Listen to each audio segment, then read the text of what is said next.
प्रणाम, नमस्कार। कल के समाचार पत्र और व्हाट्सएप पर एक न्यूज़ को देखा और पढ़ा, जिससे मैं मर्माहत हूँ। मुझ पर लगाए गए झूठे इल्ज़ाम जो बारे में पेपर में आया है, वो सारे बेबुनियाद हैं। कहीं से वो सत्य नहीं है। मैं सारे आरोप का एक सिरे से खारिज करता हूँ। मैं 1995 से मैं राजनीति में हूँ और उनके द्वारा जो लगाया गया आरोप है बेबुनियाद है। ये विरोधी के साजिश के तहत है। राज्य में महागठबंधन की सरकार है। हम सभी उनके साथ हैं। हम नहीं चाहते हैं कि किसी नेता का नाम लें, लेकिन ये ओछी राजनीति, ये गंदी राजनीति जो समाज को दिग्भ्रमित करने का काम करता है, जो समाज को तोड़ने का काम करता है। मेरे द्वारा कहीं पे कोई राशि, चाहे हाट हो, चाहे बस स्टैंड हो, कोई भी पब्लिक, एक आम जनता या गाड़ी मालिक आज तक कोई शिकायत नहीं किया। आज ऐसी क्या परिस्थिति आ गई जो कल के अखबार में आया। कहने के लिए तो कहते हैं कि हम राजद के पूर्व प्रत्याशी हैं, लेकिन उनको सीखनी चाहिए कि राजनीति क्या होती है। चुनाव लड़ लेने से कोई नेता नहीं बन जाता है। नेता बनने के लिए त्याग, तपस्या, समाज सेवा की आवश्यकता होती है। और जिसके घर शीशे के बने होते हैं, वे भूल कर कभी दूसरों के घर पर पत्थर नहीं फेंका करते हैं। मैं अभी वर्तमान में बगुला पंचायत के मुखिया हूं। ये राजनीतिक और कुछ असामाजिक व्यक्ति के बहकावे में आकर ये अनर्गल बयान देना गलत है। मैं जिला स्तर के सभी पदाधिकारियों से या राज्य स्तर के पदाधिकारियों से मैं इसकी जांच की मांग करता हूं और मेरे व्यक्तित्व को खराब करने की लोगों ने जो साजिश रची है, इसके मंसूबा को हम कामयाब नहीं होने देंगे। हाथी बैठ भी जाएगा तो घोड़ा और गधा से बड़ा ही होगा। ये प्रकरण है कि एक सड़क, इसकी पत्नी जिला परिषद सदस्य है। एक सड़क बगुला पंचायत के अंतर्गत बन रहा था, जिसमें डीडीसी महोदय के द्वारा एक पत्र आया था, जिसका पत्रांक 12/12 है, अनापत्ति प्रमाण पत्र देने के लिए। मैंने पंचायत से डीडीसी महोदय को अनापत्ति प्रमाण पत्र दिया था कि वार्ड नंबर 3 पानी टंकी से छनल यादव की घर की ओर जाने वाली सड़क क्षतिग्रस्त सड़क में मरम्मती कार्य, जिसका जो 21-22-23 योजना संख्या 21-22-23 है। इस संबंध में हम बीमार थे। बीडीओ साहब, रानीगंज बीडीओ साहब का फोन आया कि आप पंचायत में कौन ऐसा सड़क बन रहा है। वहाँ के ग्रामीण फोन कर रहे हैं कि ½ इंची और 1 इंची मसाला दिया जा रहा है नहर पे। तो हमको जानकारी नहीं था। हम कई रोज से पंचायत नहीं गए थे। हम बोले कि टेंडर वाला सड़क है, तो बोले कि एक बार जाके देखिए। जब हम वहां देखने के लिए गए तो टेंडर वाला भी सड़क बन रहा था और ये भी सड़क बन रहा था। सही मायने में इस सड़क में, जो सड़क 3 वर्ष पूर्व हमने पंचायत से बनाया था ढलैया, कहीं भी टूटा हुआ नहीं था। उसी सड़क पे ½ इंची बालू और सीमेंट मिलाकर उसको मिलाया गया और सिंचाई विभाग का जो नहर होता है, नहर पे 15 फीट अनाधिकृत रूप से इस पार से उस पार जाने के लिए बिजली के पोल पर देके वो ढलाई कर दिए। मुश्किल से मुश्किल 40 से 45 हज़ार रुपया वो खर्च हुआ, जबकि ये बनना था वार्ड नंबर 3 में, पानी टंकी से छनल यादव के घर तक। इन्होंने बना दिया वार्ड नंबर 2 में और आनन फानन में ये पैसे की निकासी कर रही थी। हमने देखा ये गलत काम है, इसमें 7 लाख रुपये का घोटाला है। तो मैंने 12 तारीख को जिला पदाधिकारी महोदय, जिला परिषद के कार्यपालक पदाधिकारी, रानीगंज बीडीओ साहब और जिला परिषद के चेयरमैन को और जो कन्या अभियंता थे रवि कुमार, उसको मैंने पहले टेलीफोन पे किया और एक लिखित, हम इसकी जांच के लिए, इस घोटाला की जांच के लिए मैंने जिला पदाधिकारी महोदय सारे विभाग को 12 तारीख को मैंने दिया था। इसी एवज के चलते और उस बोर्ड में अनाधिकृत रूप से ये लिखता है श्री अविनाश मंगलम पूर्व राजद प्रत्याशी, जो ये भी अवैध है। ये 7 लाख रुपये का घोटाला है। जगह का स्थानांतरण कर दिया गया था और सबसे बड़ी बात है, यह सड़क वही सड़क है जो कुछ दिन पहले यहाँ के स्थानीय विधायक भाई अच्युत ऋषिदेव जी ने मुख्यमंत्री ग्रामीण सड़क योजना के अंतर्गत शिलान्यास किया गया था और इसी सड़क पे जगह बदल के पैसे का बंदरबाट किया गया, जिसकी जांच हमने विभाग से मांग किया था। इसी बौखलाहट के कारण इन्होंने आनन फानन में छुटभइये नेता बिचौलिए के माध्यम से ये अपनी छवि को चमकाना चाहते थे, नाखून कटा के शहीद बनने की कोशिश कर रहे थे। मैं आज भी अपने स्टैंड पर कायम हूं। कुछ पदाधिकारी लोग इनको साथ दे दिए और मेरे छवि पर दाग लगाने की कोशिश की। आज तक एक पब्लिक, मैं 30 साल से इस जगह पे बैठता हूं, कहीं कोई आरोप नहीं है और पूरे बिहार के मैं बस स्टैंड हाट के मालिकों से या बिहार के सभी पदाधिकारियों से, आप तमाम पत्रकार भाइयों से मैं जानना चाहता हूं कि आप ही बताएं कि अररिया बस स्टैंड का काम कौन करता है, अररिया में हाट का कलेक्शन कौन करता है, वहाँ का स्टैंड किरानी कौन है, क्या वो अवैध है?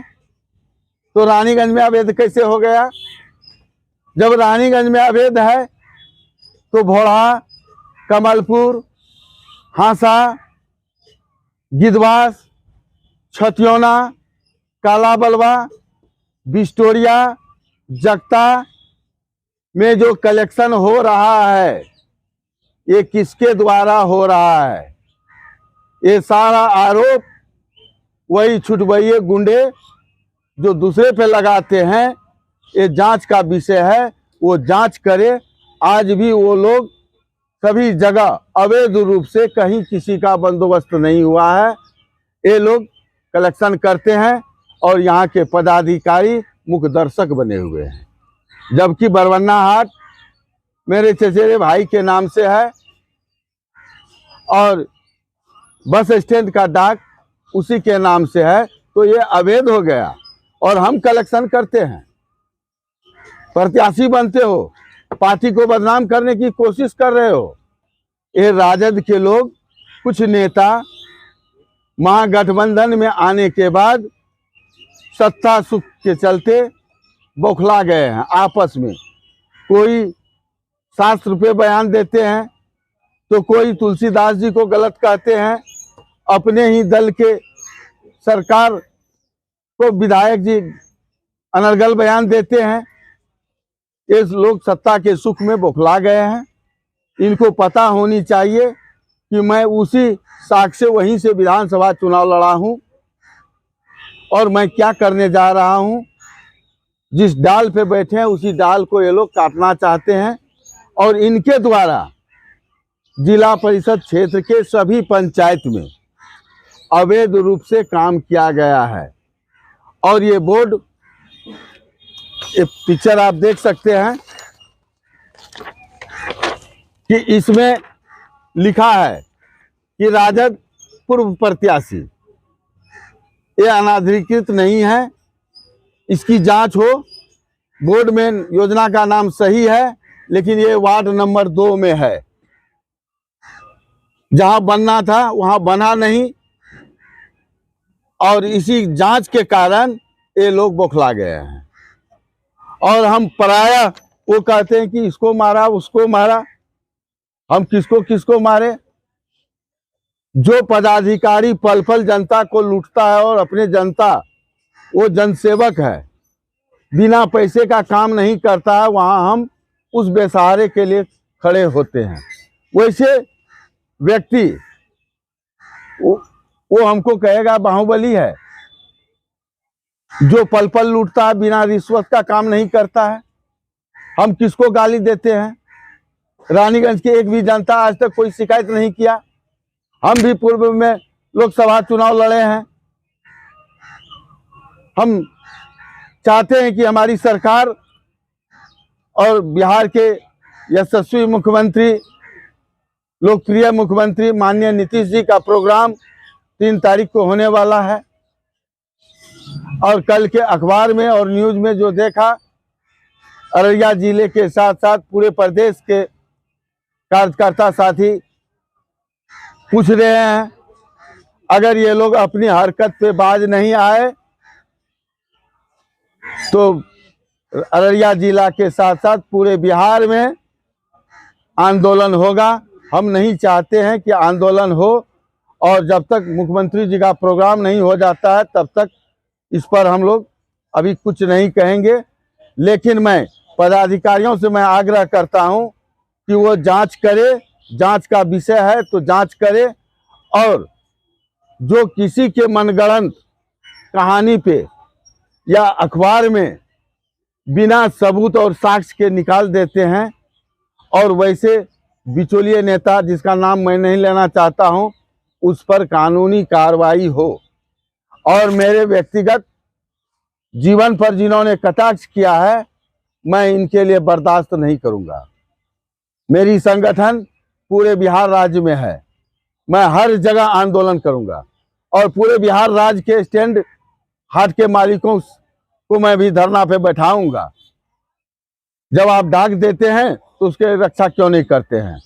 जहां नहीं हुआ वहां कौन कलेक्शन करता है? पकड़े न जाके, वहां से हम सभी जगह का नाम बताते हैं।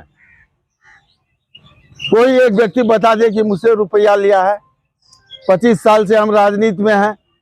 कोई एक भी व्यक्ति कह दे कि मैं प्रिंस विक्टर को रुपया दिया हूं, उसके बदले में, काम के बदले में, तब मेरा काम कराया है।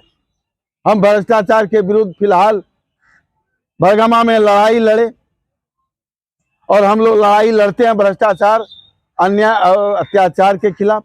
ठीक है, आप नेता हैं, नेतृत्व कीजिए, लेकिन जनहित में हो, शिक्षा, स्वास्थ्य, रोजगार व्यवस्था के लिए हो। पहले अपना आचरण तो आप ठीक कीजिए।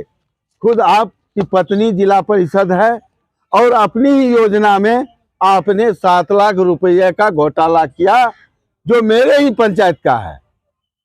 मैं इसके लिए बर्दाश्त नहीं करूंगा। कल पंचायत में कार्यकारिणी की बैठक है, उसमें मैं निर्णय लूंगा, और इसके बाद अगर विभाग जांच नहीं करेगा तो हम इसके लिए सड़क से लेकर संसद तक इस आवाज को पहुंचाने का काम करूंगा। अभी हम लोग समाधान यात्रा में लगे हुए हैं, मुख्यमंत्री जी की तैयारी में। हम लोग चाहते हैं कि मुख्यमंत्री जी आए, जनता के हित की बात करें, जनता के दुख दर्द को दूर करें। हम लोग इसके लिए प्रयास करते हैं। हम ये छोटे मोटे नेता को नहीं जानते हैं कि कौन क्या करता है। हम किसी के व्यक्तिगत जीवन पर टीका टिप्पणी नहीं करना चाहते हैं। वो राजनीतिक में आए, जब उस नेता सब का जन्म नहीं हुआ था, उसी समय हम 95 में चुनाव लड़े थे विधानसभा। इनको पॉलिटिकल स्टैंड बनाएंगे तो मेरे साथ सारा सबूत है, साक्ष्य है। वो मेरा क्या बिगाड़ेगा, वो अपना भविष्य को देखे कि जिस जगह से हम विधानसभा लड़े थे, क्या अभी के माहौल में क्या परिस्थिति बन रहा है। चुनाव लड़ना तो दूर, टिकट भी मिलेगा कि नहीं मिलेगा ये तो ऊपर वाला जानता है, ये हम नहीं कह सकते हैं। हम भगवान नहीं हैं, न भविष्यवक्ता है। लेकिन मैं कहूँगा कि अपने चाल चरित्र आचरण, आप जनप्रतिनिधि नहीं बन पाए, आप जनता की सेवा करें। हो सकता है कि आगे आपको चांस मिल जाए। किसी के व्यक्तिगत जीवन पर टीका टिप्पणी नहीं करें। मैं आपको ये चेतावनी देता हूँ। मैं किसी का नाम नहीं ले रहा हूँ। मैं कीचड़ पे ढेला मारना नहीं चाहता हूँ। मुझे यहाँ अररिया के सभी जनप्रतिनिधि के बारे में मैं अवगत हूँ। मैं प्रत्येक दिन हर मुद्दे को मैं उठाता हूँ। जहाँ अन्याय और अत्याचार होता है वहाँ मैं खड़ा होता हूँ। तो आप मेरे छवि को बदनाम करने की कोशिश करते हैं। हम आज से 30 साल पहले हम बस स्टैंड का काम देखते थे और सारे गाड़ी मालिक हम पर विश्वास करके यहाँ गाड़ी भेजने का काम किया, 50-50 लाख का गाड़ी। आज भी वो लोग हमसे पूछते हैं, गाड़ी मेरी है, ड्राइवर हम रखेंगे कि ये लोग रखेगा। जिसकी गाड़ी है, बस है, वो अपना कॉन्ट्रैक्ट स्टैंड किरानी रखता है। बैरियर डाका दूसरी चीज है, ये दूसरा चीज है। इस पर आप आरोप लगाते हैं। ये चुनावी वर्ष में मेरे छवि को आप खराब करना चाहते हैं। इसका जवाब आपको जनता देने के लिए तैयार है। आज हम इतना ही कहेंगे। इसका पूरा डिटेल मेरे पास है। अगर हम अपना मुंह खोल देंगे तो ये सब का हालत खराब हो जाएगा। हम नसीहत देना चाहते हैं कि अपनी आदत पे बाज आए। हम गलत किए हैं तो आप आए, पूरे अररिया जिला के मीडिया को बुलाए, बात कीजिए, संवाद कीजिए कि हम कौन सा किसका संपत्ति हड़प लिए हैं। हम कोई गरीब घर में पैदा लिए। हमारे खानदान में पहले भी विधायक सांसद हुआ। आज भी मेरे पास 100 एकड़ से ऊपर जमीन है। अररिया जिला में मैं किसी से कम हस्ती वाला आदमी नहीं हूं। जब उन्होंने वो पटना नहीं देखा था तो उस समय हम 5 क्लास में पटना में हम पढ़ते थे। जब लोग आदमी राजनीति का क ख नहीं जानता था, उस समय भी हम विधायक जय कुमार सिंह के साथ उनके आवास पर रह के पढ़ते थे। मेरा बचपन काल कर्पूरी ठाकुर जी के सानिध्य में बीता है। और आप उस व्यक्ति को अति करते हैं। इसके लिए मुझे कोई चिंता नहीं है, कोई नहीं है। आप तमाम पत्रकार भाइयों से मैं आग्रह करता हूं कि आप निरीक्षण करें। अगर मेरी गलती है कहीं तो आप बोलें। कोई भी संवाद हो तो उसको स्पष्टीकरण होना चाहिए। मैं कल भी कुछ आदमी कह रहे थे बयान देने के लिए, मैंने सोचा बयान नहीं दूंगा। लेकिन ये बार बार ये टॉर्चर कर रहे हैं। तो ये लोग चाहते हैं कि हम फिर से वही 90 वाला विक्टर बने। हाथी बैठ भी जाएगा तो गधा से बड़ा होगा। हमारे खून में आदर्श है। हम आनंद मार्गी हैं। हम लहसुन प्याज नहीं खाते हैं, मांस मछली शराब नहीं खाते हैं। और कहता है कि ड्रग्स बेचता है। अरे जो शराबी है, जो ड्रग्स बेचता है, उनका हर एक वीडियो मेरे पास है। वो जांच करे ना। तो किसी के व्यक्तिगत जीवन पर आरोप नहीं होनी चाहिए। राजनीतिक लड़ाई है, राजनीतिक वेश की लड़ाई कीजिए जिससे जनहित में जनता को लाभ हो और पदाधिकारी पर अंकुश लगे। पदाधिकारी और प्रतिनिधि जनसेवक है, वो जनता का काम करेंगे। अगर जहाँ जिस क्षेत्र की जनता कमज़ोर होगा वहाँ कभी भी विकास संभव नहीं हो सकता है। हम आदर्शवादी हैं, आदर्श मेरे खून में है। आत्ममोक्षार्थम जगत हिताय च, अपने आत्मा की मुक्ति और जगत का यानी संसार का कल्याण जिस काम से होगा वही काम प्रिंस विक्टर करता है। प्रिंस विक्टर कोई परिचय का मोहताज नहीं है। हम चाहेंगे कि उच्च स्तरीय इसकी जांच हो और अनलीगल दिए गए बयान पर कानूनी कार्रवाई होनी चाहिए। सलाम।